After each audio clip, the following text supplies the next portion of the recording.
دیکھنے سننے والوں کے نام کا سلام پہنچے۔ دوستو، موجودہ ادوار میں خاص طور پر 2000 کے بعد پاکستان کی دو نامور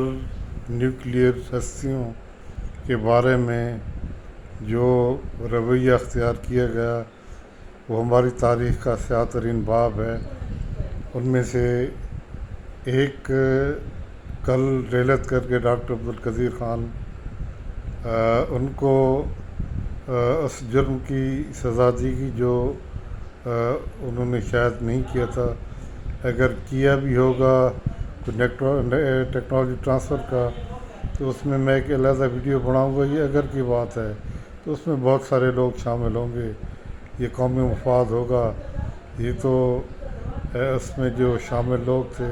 ان کو بتانا چاہیے۔ تو اسی الزام کے تحت 18 سال وہ نظر بند رہے، 5 سال تو وہ ایک قسم کے پابند سلاسل رہے اپنے گھر میں۔ اور اللہ تعالیٰ فرماتے ہیں کہ اگر کسی کا ظلم ہوا ہو تو وہ ظلم کے خلاف بات کر سکتے ہیں، وہ غیبت میں شمار نہیں ہوتا۔ تو ان کے ساتھ بہت مظالم کیے گئے، حالانکہ وہ جو انہوں نے گھر بنایا تھا، جو ہالینڈ سے آئے تھے، تو اپنی جو ان کی جمع پونجی تھی اور کچھ بیگم کی اس کی رقم سے انہوں نے گھر بنایا تھا، تو ان پر بہت الزامات لگتے رہے۔ اور یہ الزامات وہی لوگ لگاتے رہے جو نہ صرف اسلام دشمن تھے بلکہ پاکستان کے دشمن بھی تھے، اور ان کا مطمع نظر یہی تھا کہ ایسے لوگ جو وطن کی محبت لے کر آئے ہیں وہ دل برداشتہ ہو کر اس پروگرام سے الگ ہو جائیں۔ لیکن ان عظیم ہستیوں نے، ان کا ایک تو ڈاکٹر عبدالقدیر خان کا نام آ گیا، میں آخر میں بتاؤں گا کہ ڈاکٹر عبدالقدیر خان کے پروگرام کی نیوکلیر ڈیوائس کی تیاری میں کیا حیثیت تھی۔ تو دوسرے جو شخصیت ابھی زندہ ہے، سلطان بشیر الدین محمود، یہ وہ ہستی ہیں جنہوں نے خوشاب کا ری پروسیس پلانٹ، جس کی ہوا بھی ہمیں دنیا نہیں لگنے دیتی تھی، انہوں نے خود تیار کرایا، اور اس کے 85% پرزے خود تیار کرائے، اور بقیہ 15% پرزے وہ تھے جو یہ بنا سکتے تھے، لیکن ان کی کاسٹ اتنی آتی تھی کہ وہ باہر سے خریدنا نسبتاً سستا تھا۔ ڈاکٹر سلطان بشیر الدین محمود کا قصور یہ تھا کہ انہوں نے ریٹائرمنٹ کے بعد ملا محمد عمر ان کو اور اسامہ بن لادن کو ایک تجویز دی اور ایک پروگرام مرتب کیا، امت تعمیر نو،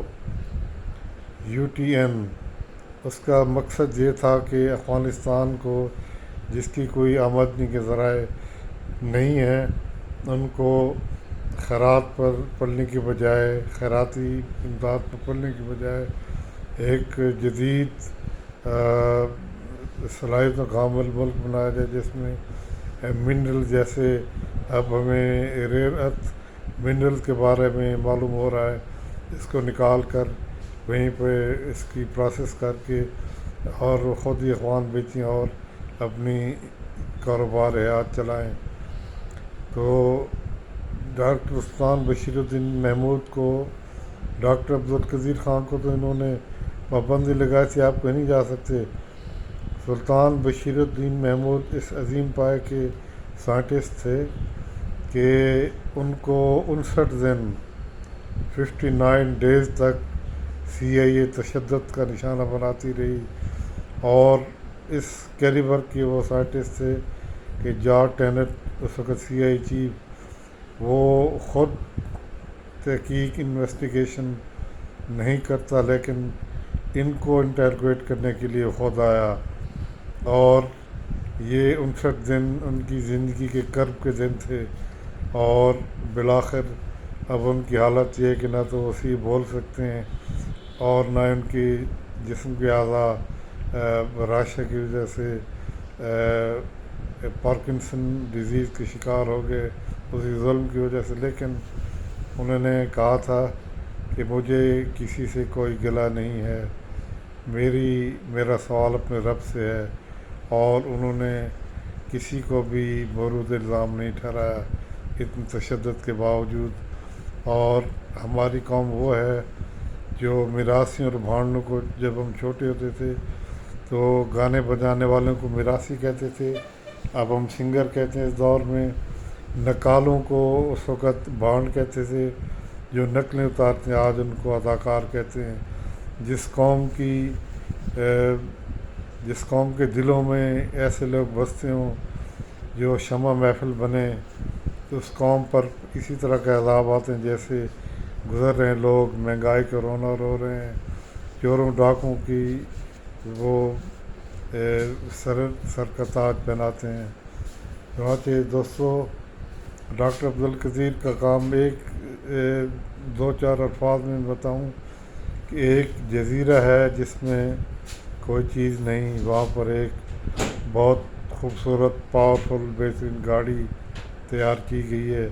لیکن اس کا پیٹرول نہیں ہے۔ اس جزیرے میں پیٹرول نہ آ سکتا ہے، نہ تیار کیا جا سکتا ہے، اس گاڑی کا مصرف کیا ہوگا؟ ڈاکٹر عبدالقدیر خان نے ایٹمی ڈیوائس یعنی نیوکلیر بم بنانے میں اسی پیٹرول کا کردار ادا کیا، اور یہ حیرت انگیز کام تھا۔ اس کو کرنے میں امریکہ نے 10 سال لگائے تھے اور کئی بلین ڈالر اور تقریباً 2 لاکھ لوگ اور بہت بڑی انڈسٹری امریکہ کی شامل تھی، لیکن پاکستانی سائنسدانوں نے مجموعی طور پر مل کر چند سالوں میں یہ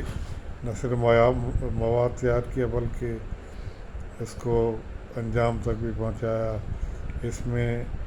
ڈاکٹر قدیر خان کی انریچمنٹ کے علاوہ 21 top ranking technologies state of the art مہارت کی ضرورت تھی، اور یہ درد کا دل رکھنے والے لوگوں نے انجام دیے جو نہ ہی ستائش کی خواہش رکھتے ہیں